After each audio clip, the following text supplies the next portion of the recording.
हम में से ज़्यादातर लोग जब यूनिवर्स के बारे में समझते हैं और नेचर के बारे में समझने की कोशिश करते हैं, तो ये एज्यूम कर लेते हैं कि एक समय ऐसा आएगा जब हमें सब कुछ पता होगा, या फिर हम ऐसा मान लेते हैं कि अगर हमारे पास एनफ पावरफुल इक्विपमेंट हो तो हम दुनिया की सारी चीज़ें जान सकते हैं।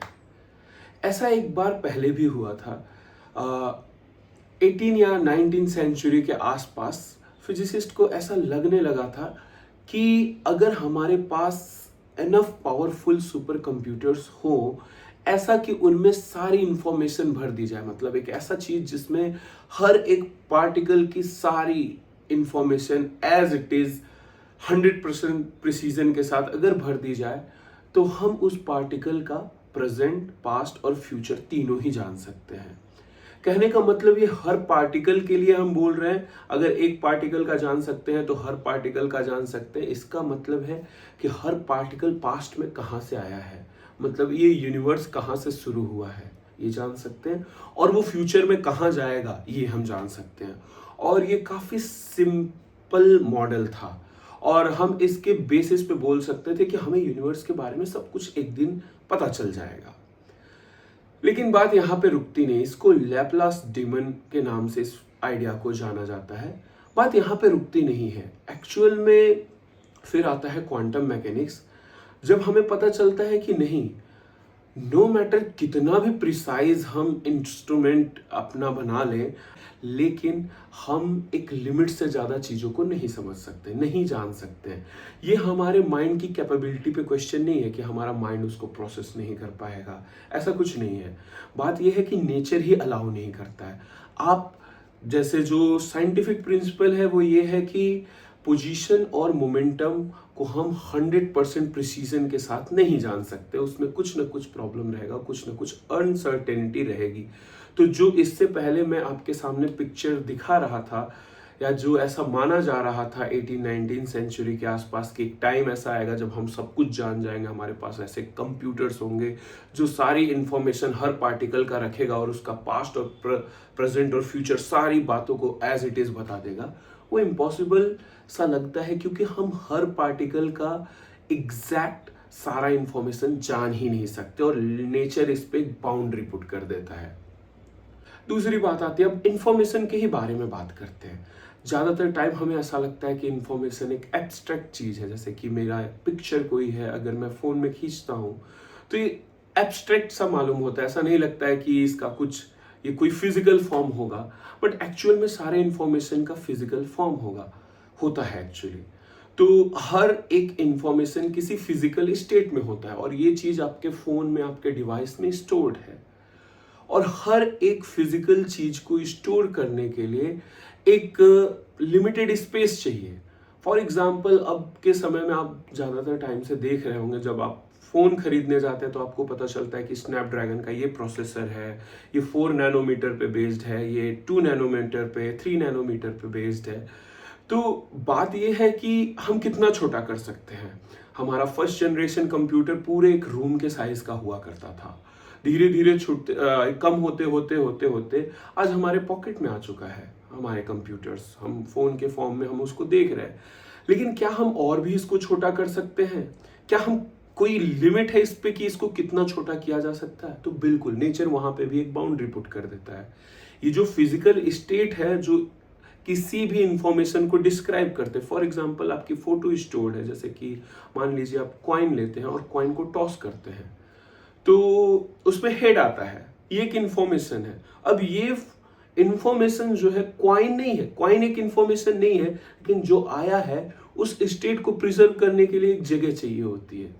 इसी तरीके से हमारा फोन भी और हमारे कंप्यूटर्स भी हर एक स्टेट को प्रिजर्व करने के लिए अंदर कुछ फिजिकल फॉर्म रखते हैं। तो अगर हम ये बोले कि हम इनफाइनाइट इंफॉर्मेशन एक छोटे से जगह में रख सकते हैं या बहुत ज्यादा इंफॉर्मेशन रख सकते हैं, तो ये इम्पॉसिबल है। मतलब एक छोटी लिमिट। अब देखिए, बात ये नहीं है यहाँ पे कि हमें ये बोलना है कि हाँ, इंफॉर्मेशन को छोटा नहीं बनाया जा सकता है और ये लिमिट जो है वो बहुत बहुत छोटी है तो हमारे लिए मैटर नहीं करती। ऑफ कोर्स आज के जीवन में मैटर नहीं करती है, मैं वो नहीं कहना चाहता, मैं ये कहना चाहता हूँ कि एक लिमिट है। एक लिमिट से ज़्यादा छोटा नहीं किया जा सकता है, वो इम्पॉसिबल है और नेचर यहाँ पे लिमिट रख देता है।